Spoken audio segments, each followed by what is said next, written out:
Y entonces os voy a poner de lo que no voy a hablar, ¿eh? No os voy a hablar de esto. Esto es un fenómeno, esto es una magnífica foto, es un picado de libro, ¿eh? Entonces esto podemos decir es una foto, pero está en un contexto que no es discreto. De esto no os voy a hablar, lo que voy a hablar es de otra cosa. Lo que voy a hablar es de magnitudes físicas, como por ejemplo esta, que esto es una línea que representa la línea real, donde yo voy a representar una magnitud física, la que sea. ¿Qué magnitud física? La energía, la velocidad, la posición, etc. Si tú estás resolviendo un problema en tu vida cotidiana o en la física clásica y te dice el problema que tu magnitud física, por ejemplo, la temperatura está entre dos valores, entre este y este, por ejemplo, entre 17 y 400 grados, la física clásica, como está construida fundamentalmente con funciones que son continuas, te dice que si tú puedes tener este valor y este, todos los que están contenidos en medio, entonces también son posibles. Es decir, que tú puedes llevar un sistema, si está entre 17 y 400 grados, pues por todas las temperaturas de manera continua. Así que todos estos valores estarían pues contemplados por esta magnitud física desde el punto de vista de la física clásica. Claro, llegó un momento en que dijeron, bueno, vamos a aplicar nuestro sentido común y nuestras ideas a un sistema que es este, que es el átomo de hidrógeno, que es el átomo más simple que existe. Entonces el átomo de hidrógeno es como un sistema planetario, es una carga positiva y una negativa que se atraen esencialmente con la misma forma que actúa la gravedad, y entonces uno puede decir, bueno, pues voy a estudiar cuál es la energía del electrón en el átomo de hidrógeno cuando está formando órbitas cerradas. Si uno estudia este problema, que es un problema que se estudia en el instituto, pues, y aquí ponemos la energía del electrón respecto del sistema atómico, respecto del protón, pues entonces encontramos que tenemos un mínimo de energía para la órbita más la primera órbita cerrada que podemos formar, y es que el electrón tenga una energía que justo coincide con una órbita circular alrededor del protón. Muy bien. Si nosotros le inyectamos más energía al electrón, llegará un momento en que ese electrón tenga la suficiente velocidad como para escapar de la atracción del protón, y entonces llegamos a la primera órbita abierta, que es una parábola. Según nuestra intuición y según la física clásica, todos estos valores deben estar permitidos, y esencialmente sabemos lo que darían, ¿no? Pues si le damos más energía al electrón, lo que dará será circunferencias que se irán deformando en elipses, y ya está. Pues por aquí se irán deformando en elipses. Y por supuesto, una vez que llegamos a esta energía, nosotros le podemos comunicar toda la energía que queramos al electrón, y entonces hará caminos hiperbólicos. Eso está claro, es lo que nosotros entendemos, son las órbitas newtonianas de los planetas, y esto está todo chulo. Pero ahora cogemos y decimos, vamos a testear esta idea experimentalmente. ¿Cómo lo hacemos? Muy fácil. Cogemos una luz blanca y ponemos un gas de lo que vienen siendo átomos de hidrógeno, que quería poner el número de Avogadro de imágenes, pero no me dejaba, con lo cual solo he puesto 3. El número de Avogadro es un número muy grande, 10 a la 23, es 1 seguido de 23, 0, y es muy grande. Y ya está. Y entonces lo que vamos a hacer es poner aquí abajo un detector de radiación electromagnética. Es decir, yo estoy iluminando por aquí hay un gas de hidrógeno, y aquí voy a detectar qué luz traspasa ese gas. Si uno piensa un poco tal y como estamos explicando las cosas, lo que ocurre es que llega la luz, y la luz ¿de qué está compuesta? Pues está compuesta de colores. Y también sabemos que los colores, cada color tiene una energía. ¿Qué ocurre? Que si esto está describiendo órbitas tal y como hemos explicado, cada uno de esos electrones de los 10 a la 23 que hay ahí podrá coger toda la energía que quiera, con lo cual irá haciendo sus órbitas cada vez más elípticas, de una manera continua. Con lo cual, ¿qué esperamos ver cuando tengamos el detector aquí? Que toda la luz que está llegando está siendo absorbida por esos átomos, con lo cual, ¿cuánta luz recibiríamos? 0. Esencialmente estamos diciendo que todos los gases serían opacos. Eso no pasa. De hecho, lo que sabemos, cuando ponemos los detectores ahí, encontramos esto. Pasa esencialmente toda la luz que se introduce, excepto unas cuantas rayitas negras de luz que no pasa. Es decir, hay unos determinados valores de la energía de la luz que se lo están quedando los átomos, pero todos los demás pasan de ellos, son esencialmente transparentes para esa luz. ¿Y ahora qué ocurre? Pues nada, eso no puede ser explicado a través de la cosa esta continua de las energías, con lo cual nos llevamos una sorpresa, primera hostia que te mete la naturaleza, y eso quiere decir que esto solo se puede explicar si el átomo de hidrógeno tiene unos niveles discretos de energía. Entonces, estas rayas corresponden a la energía que te lleva un electrón del primer al segundo nivel, del primer al tercero, del primero al cuarto, etcétera, etcétera. Cada una de esas rayas pues corresponde a un salto posible ahí. Evidentemente, eso solo está en el visible, pero en el infrarrojo y en el ultravioleta también pasa, con lo cual se pueden explicar saltos de más niveles, ¿no? Muy bien, pues nada, seguimos con esto, y ahora lo que hacemos es, si relajamos y quitamos la luz que hemos estado introduciendo en el sistema, pues, y ahora dejamos que esos átomos se relajen, es decir, que los átomos que hemos excitado a niveles más altos vuelvan abajo, lo que esperamos es que nos devuelvan justo la luz que se ha quedado. Y eso es lo que hace, emite esas líneas ahora brillantes, y son justamente las líneas que corresponden a las que había absorbido antes, con lo cual nuestro modelo es consistente. ¿Guay? Pues la mecánica cuántica te dice que en algunas ocasiones, no siempre, en algunas ocasiones, algunas magnitudes físicas solo pueden tomar un conjunto discreto de valores. Muy bien. Y eso pasa no solo en el hidrógeno, sino que pasa en el helio, en el mercurio, en el neón, y eso es muy interesante. ¿Por qué? Porque estos son firmas de los átomos. Viendo este conjunto, este patrón de rayas, nosotros sabemos que eso solo es producido por el neón. Viendo este patrón de rayas, solo es producido por el mercurio. Con lo cual, por eso, cuando salen las noticias de hemos descubierto un planeta en cuya atmósfera hay carbono, dióxido de carbono y no sé qué más. ¿Cómo lo sabemos? Pues porque la luz que nos está llegando a través de la atmósfera de ese planeta le faltan unas cuantas rayas, por lo cual podemos saber qué elementos químicos están ahí. ¿Guay? Muy bien, seguimos. Vamos al siguiente punto clave de la mecánica cuántica, que este es uno de los más chungos. Sí, ahora vamos a hablar de gatos, todo el mundo tranquilo, ¿eh? Entonces, la superposición, pues básicamente es tener dos cosas, eso, superpuestas, como esta magnífica foto de John Arley, que está muy chula, que ahí son 3 tomas superpuestas y que es muy bonita, es muy bella. Ah, es la puerta que se mueve y yo veo allí, estoy viendo la presentación allí y entonces me despisto. Pero no pasa nada, entonces vamos, seguimos con esto y decimos, muy bien, pero ¿qué significa esto de la superposición? Bueno, antes de empezar con la superposición tenemos que hablar de una cosa, y es, claro, nosotros hemos dicho que estos son niveles de energía que están ahí en los átomos, por ejemplo, y lo que hace la mecánica cuántica es que dice, ese electrón no está siguiendo órbitas, y ahora entraremos en ello, sino que tiene un determinado estado que corresponde a un determinado nivel de energía. Por ejemplo, el estado correspondiente al primer nivel, que lo voy a llamar E0. El segundo nivel, E1. El tercer nivel, E2. Y no pongo más porque ya se me apelotonaba mucho y era un poquito imbécil poner más. Y decís, oye, ¿y eso cómo sale? Porque eso me estás diciendo tú, en el arte de magia, ¿eso cómo sale? Bien, eso sale resolviendo una ecuación que la vamos a resolver ahora. ¿Qué es esta ecuación? Es la ecuación de Elwin-Schrödinger, Schrödinger para nosotros, que es la ecuación de Schrödinger para el átomo de hidrógeno, donde está el término básicamente la energía cinética del electrón alrededor del protón, y este término contiene la energía potencial. Vale, bla, bla, bla, bla, bla. Lo interesante es que aquí aparece este bicho de aquí, que es lo que se llama el estado cuántico. Es lo que nos interesa determinar resolviendo esa ecuación. Entonces voy a manipularla un poco de una manera chorra, que es sacando factor común eso, y lo voy a expresar así. ¿Veis? Aquí hay algo actuando sobre el estado cuántico, eso tiene que dar 0. ¿Sí? Muy bien, para simplificar aún más y para evitar el uso de fórmulas matemáticas innecesarias que me han dicho que en los bares no se puede, pues vamos a poner Schrödinger actuando sobre el estado cuántico, donde Schrödinger es esa ecuación, es igual a 0. ¿Correcto? Muy bien, vamos a resolver esa ecuación. ¿Qué significa resolver esa ecuación? Esa ecuación significa encontrar cuáles son los estados cuánticos, algunas funciones matemáticas, de tal forma que cuando yo aplique Schrödinger sobre cada uno de ellos, ¿qué me tiene que dar? 0. A eso es resolver la ecuación. Pues evidentemente cuando yo resuelvo esta ecuación, y aquí algunos seguro que lo ha hecho, es un ejercicio muy divertido y cae siempre en el examen, con el armónico esférico y todo el rayo de eso que nos pone tan palotes, pues entonces resulta que tú encuentras las soluciones y ahí están las soluciones. El E0 es 0, el E1 es 1 y así con todos, ¿no? Hasta el nivel N. ¿Y ahora qué pasa? Pues que nos llevamos una sorpresa muy grande. ¿Cuál? Nos podemos preguntar lo siguiente. Si el estado cuántico es la suma de esos dos, ¿sigue siendo solución de la ecuación? Es decir, ¿eso es un estado válido para el electrón? ¿El electrón puede estar a la vez en esas dos energías?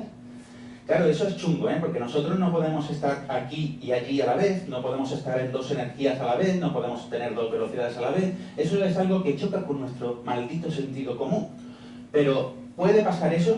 Es decir, si yo aplico a Schrödinger a este bicho, que es la suma de estos dos, ¿me sigue dando 0? Entonces vamos a ver qué pasa. Bueno, lo primero que tengo que hacer es aplicar Schrödinger sobre esto. Y la mecánica cuántica nos dice, cualquier operador que actúe sobre estados cuánticos, esto se suele llamar observable porque son cosas que podemos medir, de hecho aquí Schrödinger es la energía del electrón en el átomo de hidrógeno, pero pueden ser otras cosas, actúa de manera lineal, y esto es una palabrota muy gorda. ¿Qué significa que sea lineal? Bien, para el que lo sepa dirá, claro, lineal. Pero para el que no lo sepa, os lo voy a explicar. Veréis, el ejemplo es este. ¿Veis ella? Ella es Schrödinger y estos dos son E0 y E1.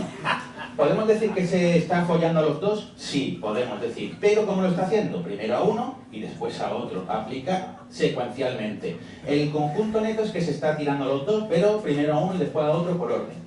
Por lo tanto, Schrödinger se va a cepillar a estos dos estados, primero a uno y después a otro. ¿Cuánto vale esto sobre este estado? 0. ¿Y cuánto vale esto sobre este estado? 0. La suma de 0 más 0 es 0, con lo cual esto actuando sobre el conjunto, ¿cuánto es? 0. Eso quiere decir que esa suma es un estado permitido del electrón en nuestra teoría. Así que el electrón, amigos, puede estar en dos energías a la vez. Y esta es la primera vez que me han explicado esto de la superposición cuántica como Dios manda, y ahora me vais a dar un aplauso. Muy bien. Por eso el gato puede estar vivo y muerto, porque aquí en realidad cuando decimos el gato puede estar vivo y muerto es porque hemos hecho una ecuación tipo Schrödinger donde los valores posibles para el gato es estar vivo o estar muerto. Y cualquier superposición de esos dos también resuelve esa ecuación, con lo cual es un estado aceptable para el gato. Pero ahora seguiremos con ello. Así que hemos llegado a que la superposición está permitida. Y no solo de dos, sino que podemos tener sumas de 3, de 4 términos, sumas y restas, lo que sea, y con coeficientes. Y ahora después vamos a ir introduciendo eso. Aquí está lo del gato y ahora todo el mundo entiende lo que es eso. Nos falta entender qué significa estas dos cositas de aquí. Para eso lo que vamos a hacer es lo siguiente. Vamos a sacar la cuántica un poco de contexto y lo que vamos a hacer ahora es inventarnos un sistema que está descrito por un estado que todavía no conocemos, pero que queremos medir un observable físico que es la sevillanina del estado. Con lo cual vamos a crear una ecuación cuántica donde nos detecte la sevillanía de ese estado. Esa ecuación, cuando la resolvemos, nos da dos estados cuánticos que son los básicos y que son mutuamente excluyentes. Para centrar el tema y no poner símbolos matemáticos, el sistema será este, que evidentemente no tiene una sevillanía definida porque soy cordobés, y entonces vamos a ver qué pasa. Seguramente estaré en una superposición cuántica. Pero ¿cuáles son los estados básicos de sevillanía? Son sevillanito y sevillachungo, por ejemplo, ¿no? Sevillachungo, sevillachunguito y sevillanito son los dos estados básicos mutuamente excluyentes sobre el observable físico sevillaní. ¿Qué hacemos ahora? Pues ahora lo que queremos saber es este estado que no tiene una sevillanía definida, seguramente, no, seguro, está en una superposición de esos dos estados básicos de la sevillanía. Y ahora falta saber aquí qué coeficientes tengo que poner. Voy a poner una cosa que es absurda y no tiene sentido matemático, pero para entendernos, porque aquí debería de poner ahora coeficientes complejos y tal y cual, pero para que nos entendamos son cosas que cuando yo las elevo al cuadrado me dan tantos por ciento. 50%, 30%, 15%, lo que sea. En realidad son números complejos que hay que hacerle eso del conjugado por el número para hallar el módulo, y el módulo es lo que nos interesa. Y ese módulo siempre está entre 0 y 1. Como no me gusta 50-50, me voy a poner así en esta superposición, que es un poquito más acorde a lo que yo pienso que soy respecto a la sevillanía.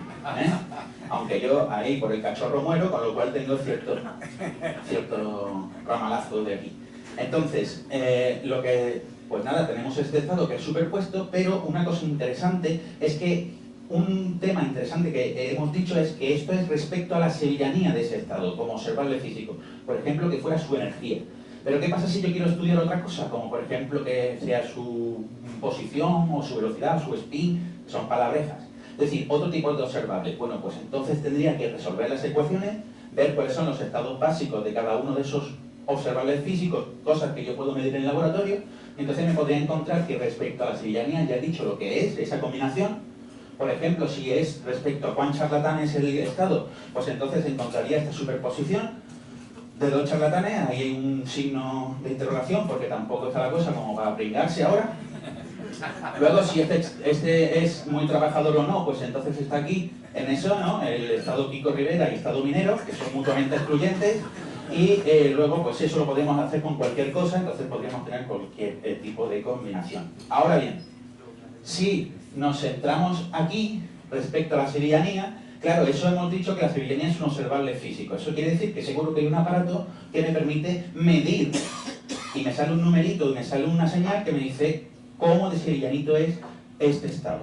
Entonces, la cuestión básica es, cuando yo mida sobre este estado, que en realidad es la combinación de estos dos, la sorpresa que yo me llevo es que nunca veo la superposición, solo una de las partes.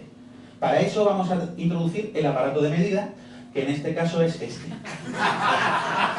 El aparato de medida, tú introduces el estado cuántico, que quieres medir, esto hará las chorradas que tenga que hacer y detecta cuál es tu estado respecto al observable Sevillanía, porque ya sabéis que Canal Sur significa Canal Sevilla y eso, y algunas veces sacan cosas de Granada cuando hay algún sevillano allí, y entonces...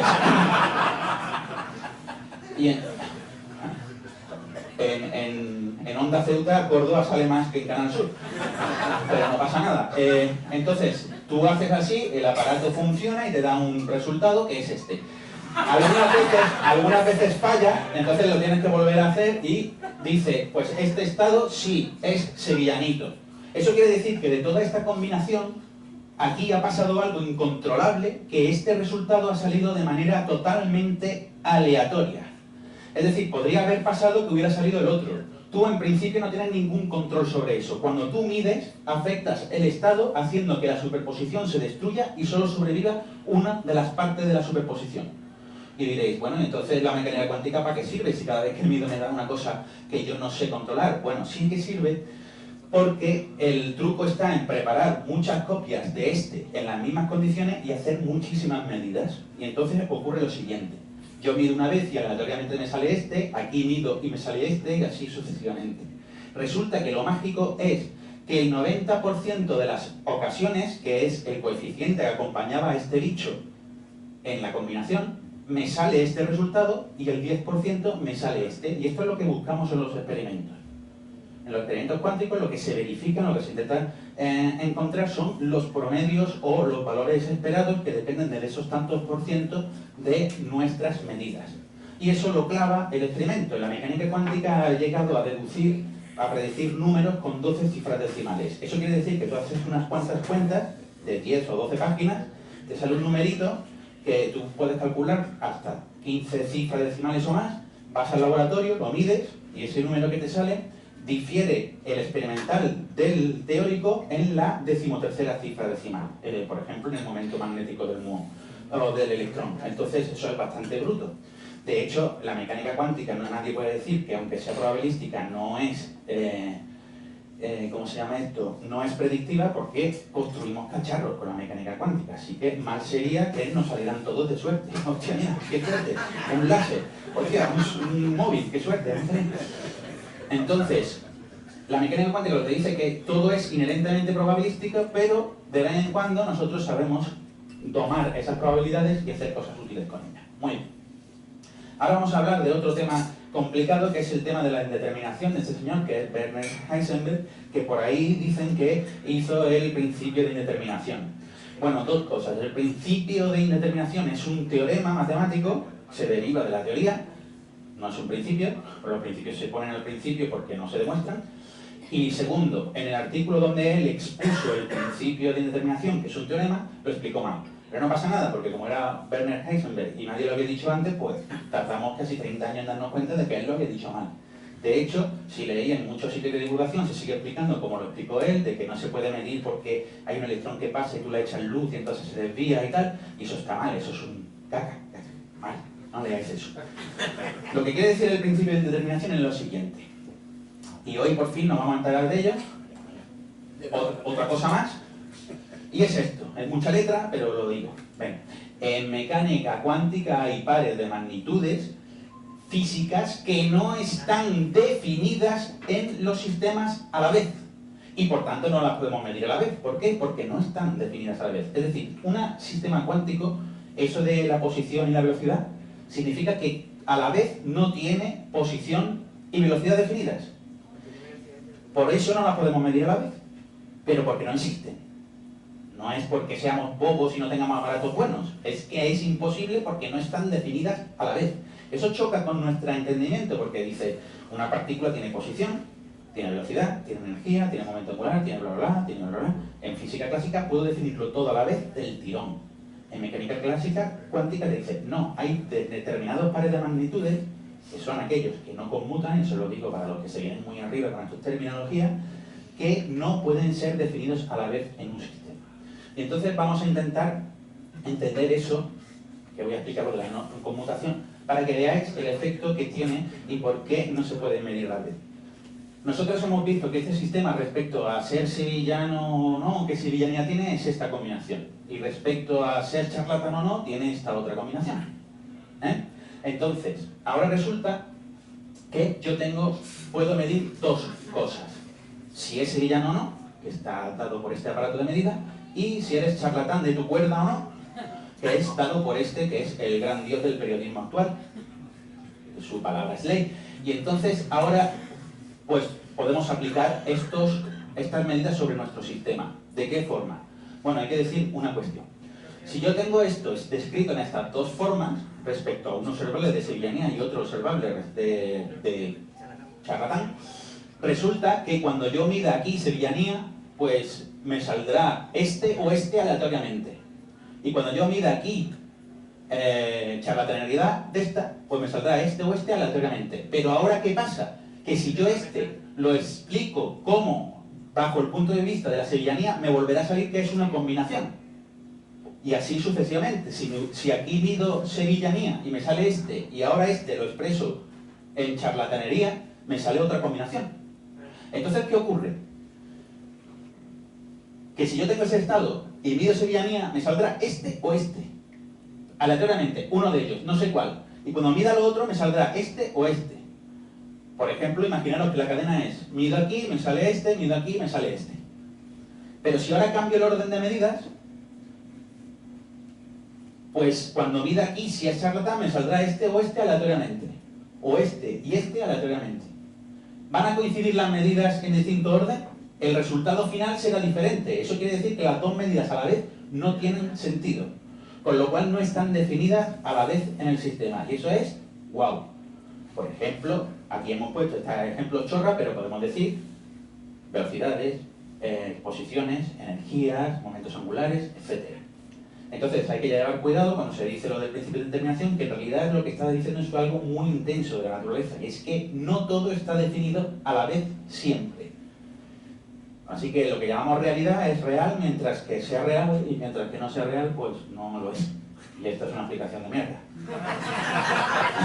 Pero como es cuántica... Venga, ahora vamos a ir con el entrelazamiento, que esto es una cosa bestial y es una cuestión que yo siempre he tenido un problema, porque a mí me decían entrelazamiento y yo decía... entrelazamiento. O en los exámenes, pruebe que este estado está entrelazado. Y yo decía, entrelazamiento. ¿Por qué? Porque en mi mente sucia yo siempre veía esto. Donde esta foto me parece muy bien, pero aquí hay un señor que está muy agobiado. Y me hace mucha gracia. Si queréis, luego pongo la foto en el blog y intentáis ver qué hace ese señor ahí. ¿Cómo me han metido aquí? Se preguntan. Y luego está este que es tímido, que es el único que tiene el pantalón puesto, que es el que la tiene pequeña de todos estos.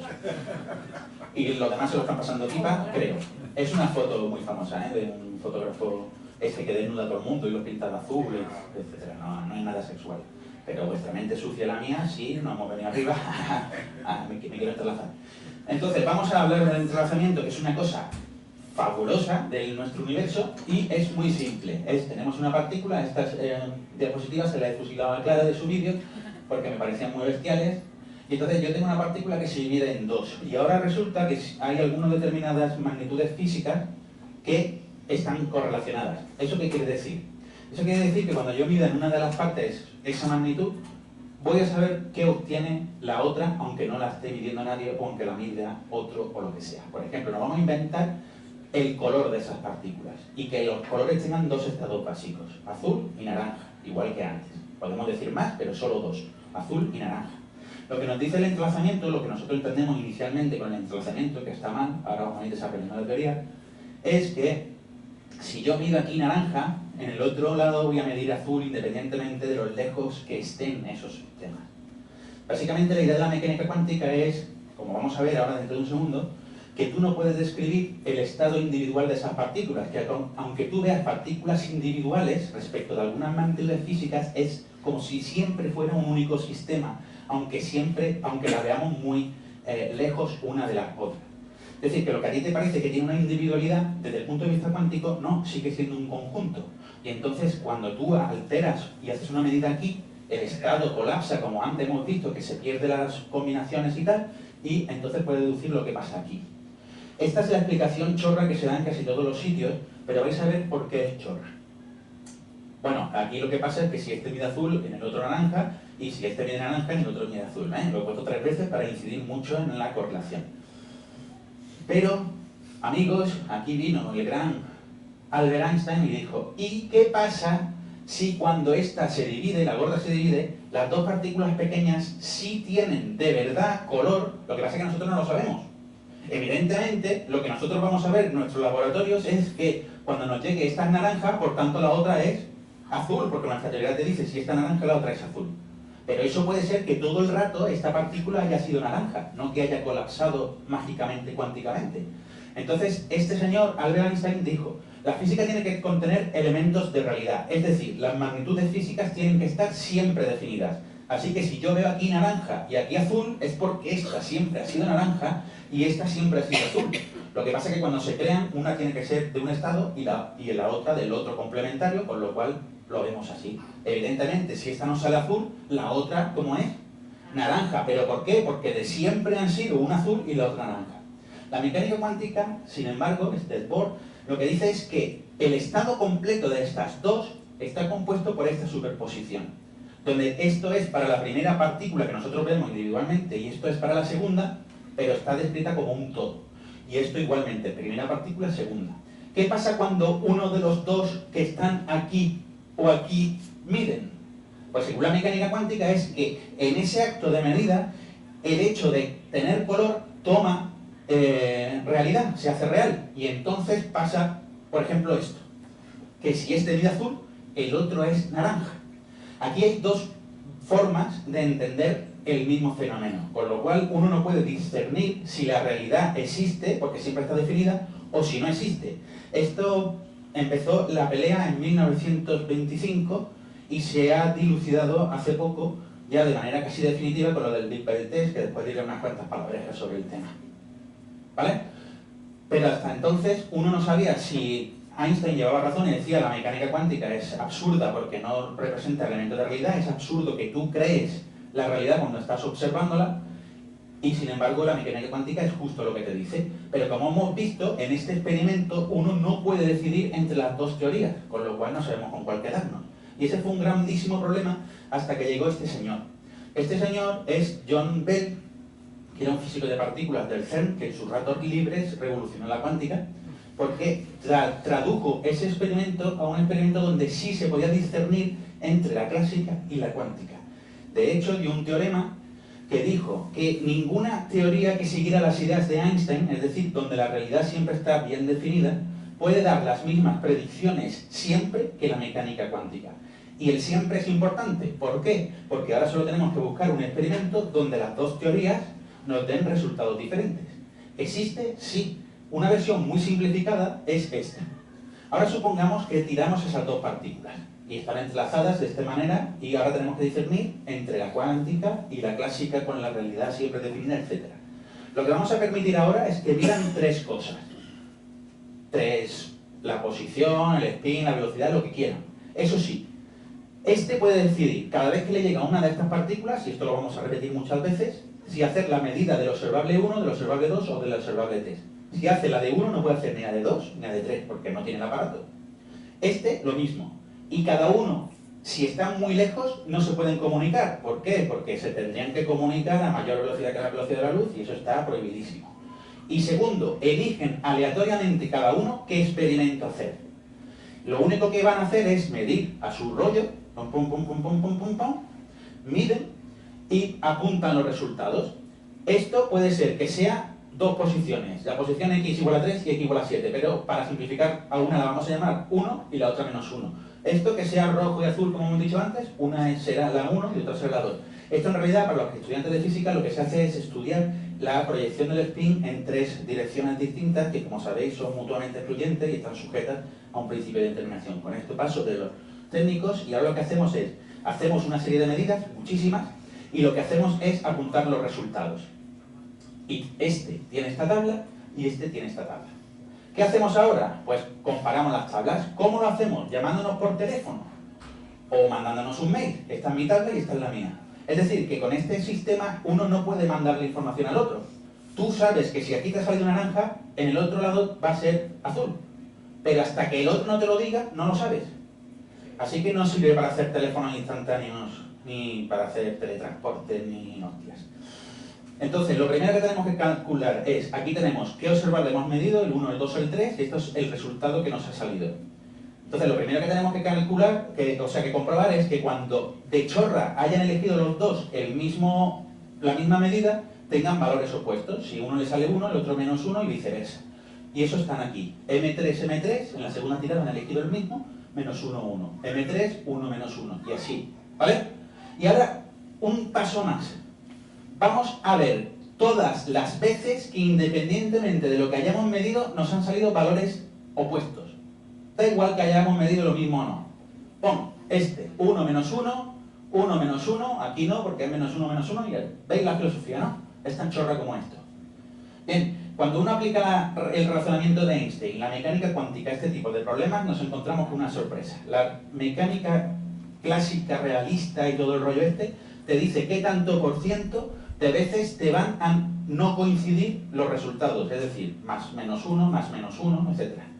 Y la mecánica cuántica va y te dice otro resultado, otro tanto por ciento del conjunto de medidas donde no va a coincidir el resultado, es decir, que van a ser opuestas.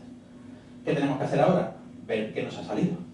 ¿Y cuál es el resultado? Pues el resultado es que desde los años 80 la mecánica cuántica lleva fornicándose a nuestro concepto de realidad.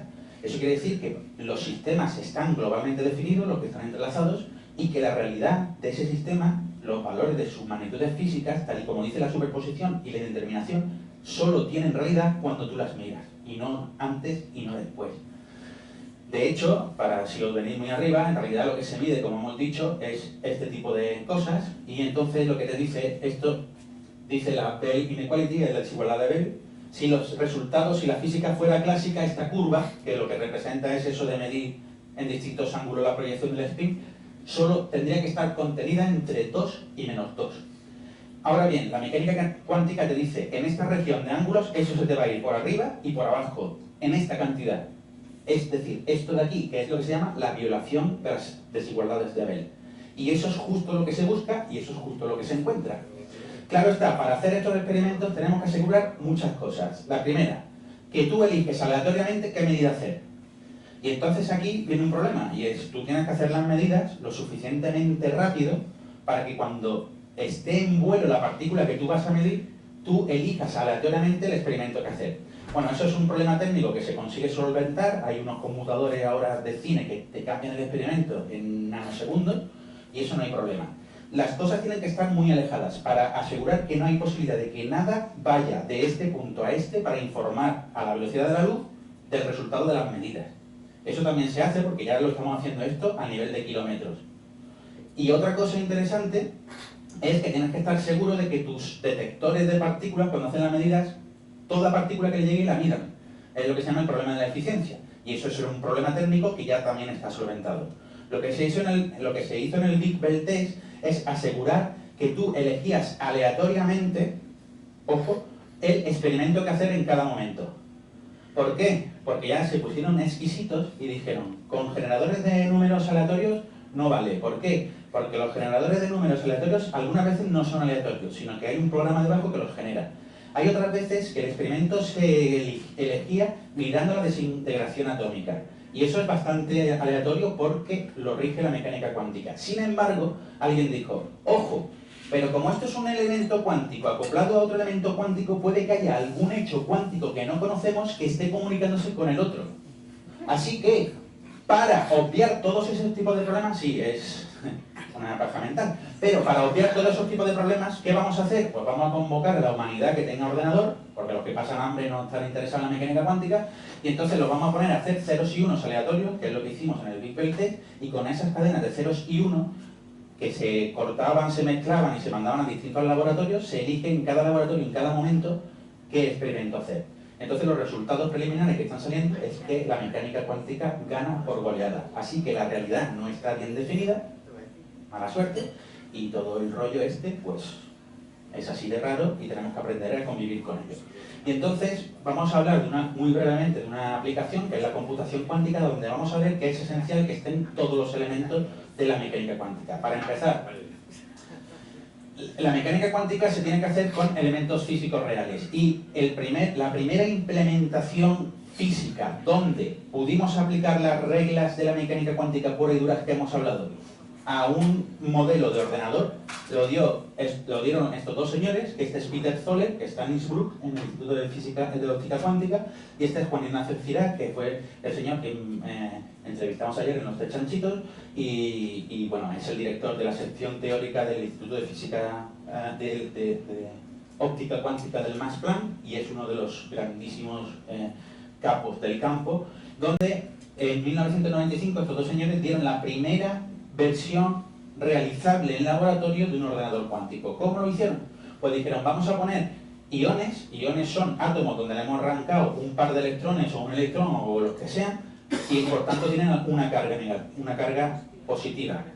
Entonces con campos eléctricos podemos coger y ponerlos todos en línea, porque bueno, ellos se repelen entre sí, pero los campos eléctricos los empujan, con lo cual se puede llegar a un equilibrio donde los tenemos todos en línea. De hecho, eso se puede ver con cámaras especiales y se pueden ver, esos son los iones. Estos son 70 micrómetros, muy pequeños. Entonces ahí hay 1, 2, 3, 4, 5, 6, 7 y 8, ya van por 11, 15 creo que dijo ayer, y que pronto llegarán a 50. Pero básicamente lo que tenemos es un sistema donde uno puede hacer un ordenador cuántico. ¿Cómo? Bien, lo vamos a explicar muy fácilmente de la siguiente manera. Nos ponemos ahí y decimos, cada elemento le vamos a dar dos estados permitidos. Por ejemplo, que tenga solo dos niveles de energía, que un electrón solo pueda ir en el nivel 0, nivel 1, pues ya está, dos niveles de energía. Y eso lo vamos a llamar el 0 y el 1, que son los bits clásicos. O puede ser que sea el spin, que es una cosa, para los entendidos, que puede tomar dos valores, spin para arriba, spin para abajo, en una dirección determinada, que solo puede tener dos valores, con lo cual, guay. Así que discretización nos sirve, guay. Ahora, otra cosa más. Podemos poner esos elementos en estados superpuestos. Es decir, no solo que esté en el estado 0 y en el estado 1, sino que podemos hacer todas las combinaciones lineales que nos queramos con él. Con lo cual tenemos infinitas posibilidades. Así que, eso, guay. Y eso es guay, ¿por qué? Porque entonces tenemos lo que se llama el qubit, que es el 1 y el 0, que es con lo que trabajan los ordenadores clásicos, y todas las combinaciones a la vez. De hecho, si uno pone una serie aquí de 1000 átomos de estos y los pone en superposición, el número de bits clásicos que puede acumular ahí es 2 elevado al número de átomos que tenga. Si tenemos 1000 átomos así, tenemos 2 elevado a 1000 bits. Eso es 10 elevado a 300. Si uno se empeñara en poner un bit en cada partícula que tenemos en el universo, está estimado que el número total, más o menos, de bariones es 10 a la 80. Eso quiere decir que poniendo un bit clásico sobre cada partícula que sabemos, nos los fundiríamos solo con 1000 átomos de estos, porque en esos 1000 átomos podríamos codificar 10 elevado a 300 bits. O sea que la potencia de acumulación de información es brutal. Pero hay otra cosa más. Podemos entrelazar esos átomos. Eso significa que tú puedes actuar sobre todo el sistema a la vez, porque como está entrelazado, es un único sistema.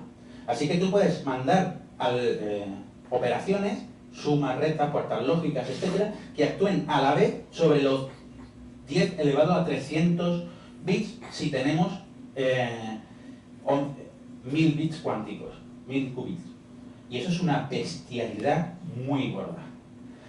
Por tanto, lo que se espera es que se llegue, o lo que dijo ayer Juan Ignacio Cirac, es que se llegue a 1000 bits en 20 años y que ya tengamos algún ordenador. No, él dijo algo más fuerte, y es que en 2 o 5 años ya habrá algún ordenador cuántico con 50 qubits de esto, con 50 átomos, que ya puede hacer cálculos más rápido que cualquier superordenador existente en la fecha. Así que posiblemente nosotros veamos... Sí, posiblemente este año, porque creo que Google y no sé quién más, Microsoft, se están poniendo viaje de pasta para tener ya un ordenador cuántico pequeño que pueda hacer cosas. Ya hay prototipos, ya hay cosas tan chulas como que tienen ordenadores que pueden factorizar 35, 21 y cosas de esas. Lo hace muy rápido, eso sí. Y joder. Pero bueno, por algo se empieza, ¿no? Entonces, pues nada, aquí tenía un chiste final, el emplazamiento también nos sirve, y bueno, otro día os explico, porque aquí hay un elemento oscuro que no sé si os habéis dado cuenta, y es cómo sacamos la información de ahí, porque cuando miramos la jodemos. Pues os lo voy a explicar. La cosa está en que hay otra magia de la mecánica cuántica, y es cuando tú tienes un algoritmo cuántico, es decir, le dices cómo hacer operaciones a esas cosas, evidentemente si lo tienes en superposición, te va a dar todos los resultados a la vez, todos los buenos y todos los malos. Los algoritmos cuánticos están diseñados para aprovechar otra cosa de la cuántica, y es la interferencia de estados. Hay estados que pueden interferir destructivamente, es decir, que se cancelan entre sí, y otros que interfieren constructivamente, es decir, se potencian. Pues resulta que los algoritmos cuánticos están diseñados para que las soluciones malas del problema se vayan cancelando entre sí, con lo cual solo sobreviven las combinaciones superpuestas que te dan la buena solución. Y eso es un temazo increíble y es un mundo guapísimo y bueno, pues es un campo de investigación que está abierto y que ahora va a estar candente. Y ahora hay dinerito, show me the money. Y nada, aquí tenía un chiste, si aún queda alguien, pues muchas gracias, ha sido un placer. Y nada.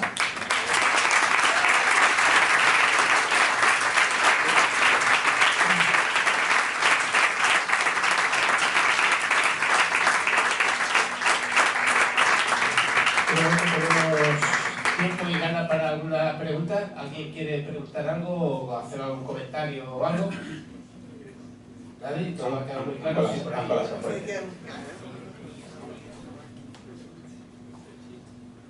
Igual ha quedado muy claro que todo el mundo sale corriendo a construir ordenadores cuánticos ahora, ¿no?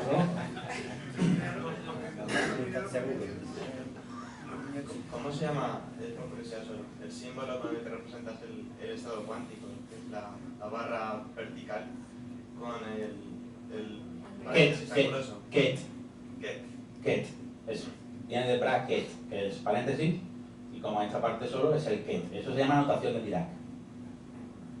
Si buscas notación de Dirac en Google, te salen los brackets estos y están todos los libros de cuántica. Notación de Dirac se llama. Pero básicamente representan vectores, ¿eh? Todas estas cosas se pueden ver como vector y como transformaciones lineales. Es álgebra lineal pura y dura. Oye, una pequeña tontería. Creo que dijiste que lo de Einstein es del año 25, me parece que era del 35. No, yo creo que del 26. El artículo de PR es del 20. Ya no sé si es del 25 o del 26. Estoy dispuesto a apostar. Yo también.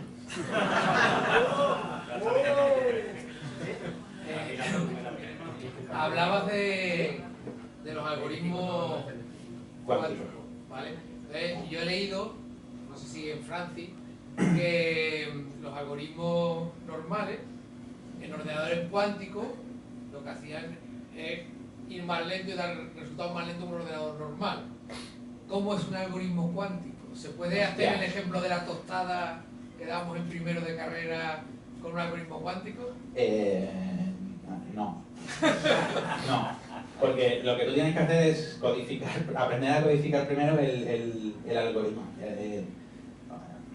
A codificar el problema cuánticamente, meterlo en los átomos y después, sobre todo, lo que te tienes que asegurar, es muy importante, es esto que he dicho, de que las superposiciones de las soluciones malas se decaigan, o sea, que desaparezcan, porque si no, cada vez que mirarías te daría una solución, pero tú dirías, bueno, hay infinitas posibilidades, ¿cuál es la buena? Sí, pero yo me refiero no a nivel, digamos que eso sería el assembler del algoritmo cuántico, pero yo me refiero a la descripción de cómo se hace la cosa, en qué varía. Si el algoritmo cuántico del algoritmo normal solo varía en cómo lo implemento, Sí.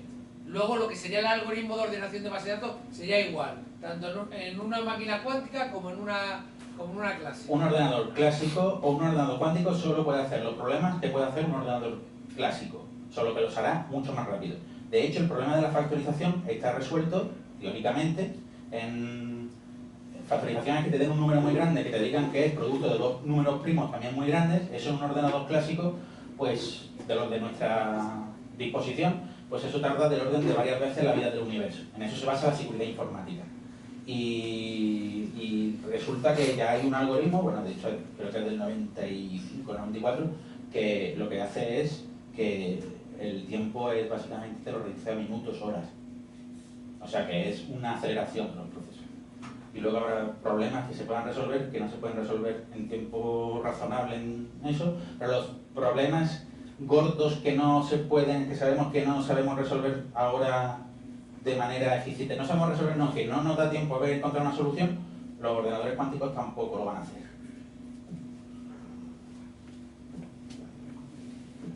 Ah, el 35. Pero porque la mira en Google. Bueno, lo miré en Google porque cuando lo dijiste me extrañó la fecha. Si no, no lo miro. Voy a aprovechar que está aquí para que me conteste una pregunta. El otro día leí un artículo de gravedad cuántica que ha salido en Investigación y Ciencia. Y hacían una afirmación que no explicaban. Entonces yo me quedé un poco que me lo creo o no lo creo. ¿Cuántico? Que sí. Y decían que dos partículas entrelazadas no pueden tener cada una su propio campo gravitatorio. Y no entendí Es que no sabemos lo que es una teoría de gravedad cuántica, así que hablar de qué es el campo gravitatorio en términos cuánticos con partículas entrelazadas, pues es peregrino. Pero no sé, creo que es sobre... no lo he visto, pero ¿hablaban sobre agujeros de gusano? No. No, entonces no sé, pero... Hombre, si uno se pone exquisito, unas partículas entrelazadas, si están entrelazadas en todas sus propiedades, pues el campo gravitatorio que definen también tiene que estar entrelazado. Entonces, si afectan el campo gravitatorio de una, en la otra también debería de dar alguna señal. Lo que pasa es que eso es una afirmación peregrina, porque para decir eso correctamente deberíamos de saber qué modelo de gravedad cuántica estamos usando. Que hay muchísimas, las supercuerdas, los quantum gravity, bla bla bla. Entonces, no sé. ¿Alguna otra pregunta?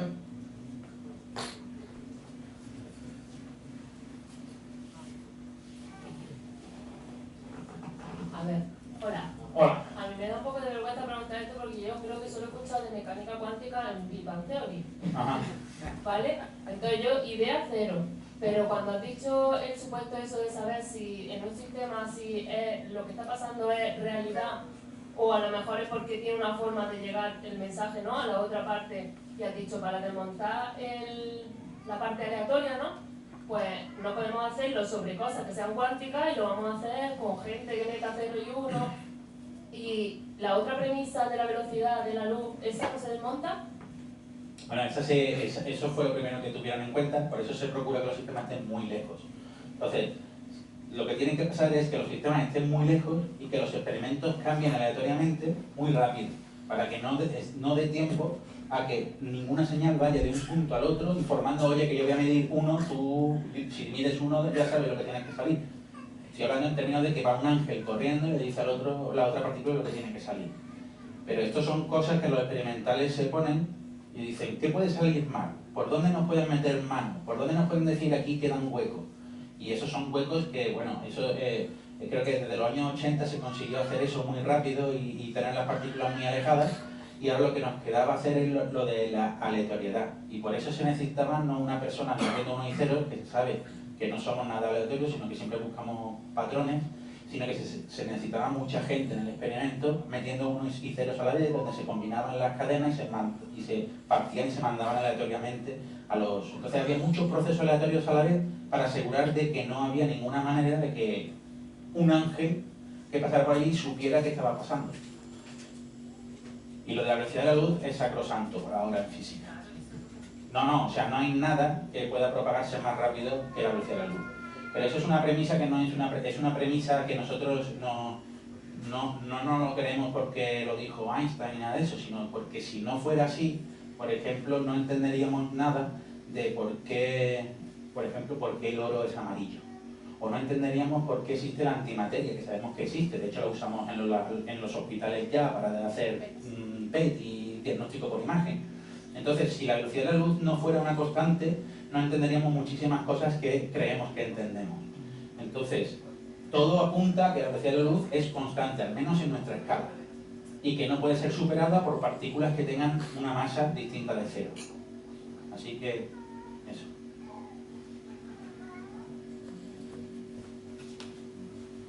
Aquí, allí... Iba a preguntar, ahora mismo lo más gordo que se está estudiando de física cuántica, ¿en dónde? ¿En el CERN? Bueno, depende, que la física cuántica ahora mismo es una cosa que es... abarca toda la física. O sea, se estudian cosas cuánticas en cosmología, en el CERN por supuesto, porque estudian física de partículas cuánticas, en los institutos de óptica cuántica, en nuevos materiales, materia condensada, así que de la mecánica cuántica en el siglo XXI no te vas a escapar, hagas lo que hagas en física. Pero el CERN es un sitio donde se estudia mucho Como más. ahora ya han terminado los arreglos y se han puesto otra vez, pues a lo mejor habrá un montón de descubrimientos ahora. Claro, pero eso es un problema técnico. O sea, ahora lo que vamos a ver es si a las nuevas energías a las que está funcionando el CERN se ven otras cosas nuevas que no han salido. El CERN es una máquina muy interesante que no está sacando nada que no supiéramos excepto el Higgs. Y el Higgs estamos casi seguros que existía, entonces lo hemos encontrado donde más o menos sabíamos que íbamos a encontrarlo. Pero no ha salido nada nuevo, lo cual es una buena y una mala noticia. Es una buena noticia porque si no sale nada del CERN, tendremos que revisar todas nuestras teorías más allá del Higgs. Porque se espera que salgan cosas supersimétricas o que veamos dimensiones extra por algún sitio o lo que sea.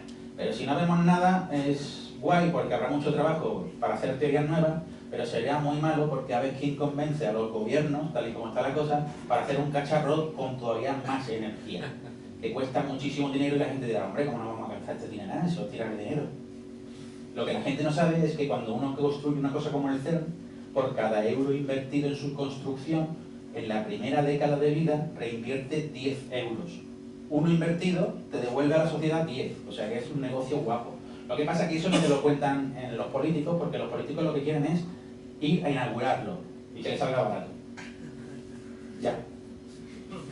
Hola. Bueno, muchas gracias por tu charla porque ha sido muy didáctica y muy divertida. Te quería preguntar, con el experimento del Big Bang Test, a mí me ha quedado claro que la mecánica cuántica la caga a las cachas, a la clásica. Eso. Pero no sé muy bien por qué esa parte, ¿la podrías explicar algo así?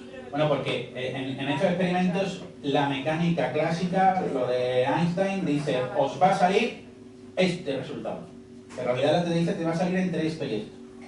¿Vale? Te da una desigualdad. Entre estos dos valores va a estar tu resultado. Y la mecánica cuántica te dice, no. Te va a salir por encima en tanto. ¿Por qué? Porque hay infinitas formas de no estar de acuerdo con lo que decía Einstein. Lo guay es que los experimentos no están de acuerdo, pero no de cualquier manera, sino como dice la mecánica cuántica que no vas a estar de acuerdo. O sea, que es la teoría que predice cómo te vas a desviar de lo que sería el experimento si estuviera regido por una teoría de tipo Einstein. Entonces, lo que se encuentran es que la violación de los experimentos respecto a lo que decía Einstein es tal y como dice la mecánica cuántica, no de ninguna otra forma. Y eso es muy fuerte. Porque claro, tú puedes inventarte cientos de teorías que no sean como decía Einstein. Y esto te dará cientos de predicciones distintas sobre esos experimentos. Los resultados lo que hacen es decirte, bueno, pues esto ¿quién lo predice? Dice, oh, la mecánica cuántica. Y por eso lo sabemos.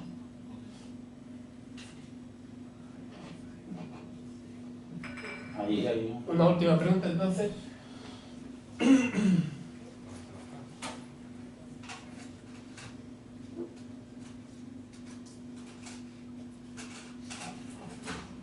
Bueno, a mí también me ha gustado mucho la charla. Me gustaría preguntarte sobre todo sobre el tratamiento. Ajá. Cuando estamos hablando de dos estados que son, o sea, que no se pueden medir al mismo tiempo, ¿no? Como estabas hablando antes del principio, si hay dos partículas entrelazadas y al mismo momento se mide en un estado y en la otra el estado complementario que no sea compatible, como estás diciendo tú, entonces no sabrías los dos estados que son incompatibles al mismo tiempo de las dos partículas. No, porque... ¿qué? No, perdona. Lo que está diciendo es, por ejemplo, si aquí medimos posición y detectamos, entonces sabemos la posición de allí y allí mide velocidad y entonces sabremos la velocidad de aquí. Eso es lo que hay. A ver, yo tengo que hacer una pregunta. A ver. La cuestión está en que si todo es como dice la mecánica cuántica, cuando yo mida posición aquí, aquello está en un estado de superposición en velocidades. Con lo cual lo que yo mida es uno de los posibles estados, pero yo no podré inferir aquí la velocidad, porque debería de medirla para saber si ha coincidido de manera opuesta con la otra. O sea que si tú mides observables diferentes, tú lo que encuentras son las anticorrelaciones estas entre distintas medidas. Pero eso no te asegura que tú sepas lo que te va a salir cruzado. O sea, si tú, para ver esa anticorrelación de más menos 1, tienes que medir lo mismo. Y sí, esto es... Pero ese es el argumento que utilizó Einstein, Podolsky y Rosen. Por eso se cargó el tema, pero lo que no se dieron cuenta es que ellos estaban asumiendo que las superposiciones en ese sentido no funcionaban. Con lo cual, pues... No sabes si está superpuesto la velocidad o si está superpuesta la posición. Sí. Es que si tú mides aquí velocidades o posiciones, las velocidades aquí están superpuestas, con lo cual tú no sabes, cuando midas allí, qué velocidad te iba a salir aquí si hubieras hecho la medida. Porque estás midiendo observables diferentes. Tú solo vas a ver que te salen valores opuestos si mides lo mismo. Entonces sí tiene sentido que hables de anticorrelación perfecta entre esas dos magnitudes. Vale. De nada. Pero si hicieras 100 medidas de cada una, sí que en proporción saldrían, ¿no? No, porque tendrías que medir 100 veces las velocidades en los dos sitios. Pero no medir velocidades y posiciones, porque eso te dará resultados los que sean. La correlación lo que significa es que en la estadística global te van a salir anticorrelaciones globalmente, pero no te asegura que tú puedas decir... Sí, pues sí, entonces, que la que tenga que ver... Claro, tú nunca vas a poder decir esta posición y esta velocidad de esta partícula. De esta parte, no. Tú puedes decir la posición aquí y la velocidad allí. Pero entonces... Eso se demuestra teóricamente, porque experimentalmente no se puede demostrar, pues tener que encontrar el propio principio Claro, que define. Claro. Experimentalmente es que no se puede hacer. Bueno, pues yo creo que lo que toca es darle las gracias a Enrique.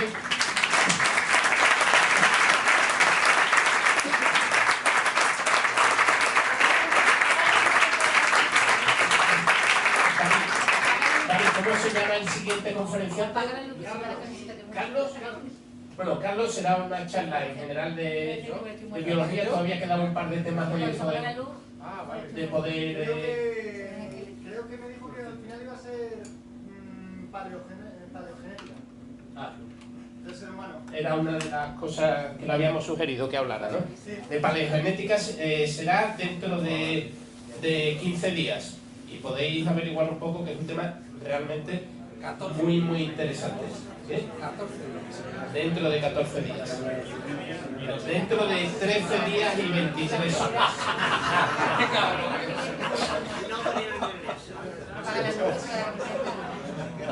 No se puede, ¿no?